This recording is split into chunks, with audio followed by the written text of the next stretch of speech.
என்னென்று சொன்னால், இப்போ ஈரான், அமெரிக்க சண்டையில் கூட நீங்கள் பார்க்கலாம். கடல் படைதான் இப்போது அமெரிக்காவுக்கு கை கொடுத்துக் கொண்டிருக்கின்றது. சோழற்ற காலத்தில் இருந்தே ஒன்று இருக்கிறது. கடலை எவர் கட்டுப்படுத்துகிறாரோ அவர்தான் அந்த உலகத்தை கட்டுப்படுத்துவார்கள்.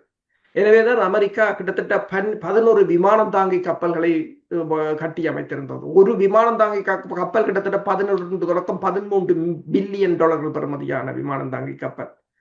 அதை கட்டி அமைத்தது ஏனென்று சொன்னால் கடலை கட்டுப்படுத்துவதற்கு. இன்றைக்கு ஈரான் ஒரு சிறிய துண்டு கடற்பகுதியை தன் பாசம் வைத்திருப்பதுதான் இந்த உலகத்தின் பொருளாதாரத்தை ஆட்டம் காண வைத்திருக்கிறது. ஈரான் ஒரு சிறிய துண்டு கடல் பகுதி. அதே போல எங்கள் தேசத்திலும் விடுதலை புலிகள் கடற்புலிகள் இருந்த போது அவர்கள் கடலை ஆண்ட போது அது எங்களுக்கான பாதுகாப்பாக இருந்தது. என்றால் ஒன்று அந்த நாட்டுக்கான பாதுகாப்பு, இரண்டாவது அந்த அங்கிருக்கின்ற வளங்கள்.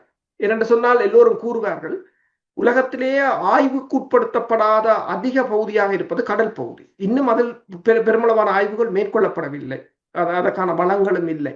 இப்போது உங்களுக்கு தெரியும், சீனா கோபோல்ட் மலையை கூட கண்டுபிடித்திருந்தது. இன்னும் எத்தனை இருக்கின்றதை இன்னும் கண்டுபிடிக்க முடியாத நிலைமை இருக்கின்றது.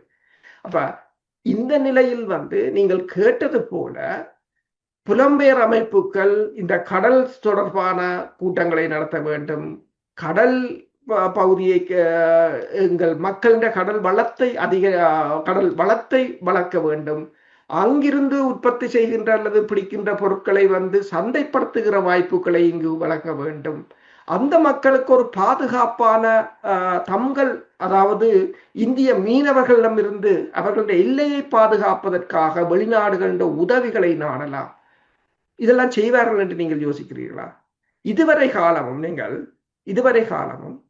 இங்கினேக்க வெளிநாடுகள் அந்த மீனவர்களுக்காக இந்த வெளிநாடுகளில் போராட்டம் ஏதாவது இந்தியா மீனவர்களுக்கு அச்சுறுத்தலாக இருப்பதா? இந்தியா தூதரகங்களுக்கு எதிராகவோ அல்லது இந்தியாவின் ராஜதந்திரோட ஒரு பேச்சுவார்த்தையை நடத்துவதற்கோ ஏதாவது ஒரு அமைப்பு இங்கு முன்வந்திருக்கிற பார்த்திருக்கிறீர்களா? எந்த நாட்டிலே என்றார் போலியானவர்கள் தானே, போலியானவர்கள். உங்கள் மக்கள் படுற கஷ்டத்தை கண்டும் காணாமல் நிற்கிறவர்கள் என்னென்று இவர்கள் ஐக்கிய நாடுகள் சபைக்கு போய் நீதியை கொண்டு வருவார்கள், தமிழீழத்தை எடுப்பார்கள் என்று நாங்கள் யோசிக்கலாம். யோசிப்பார்கள்.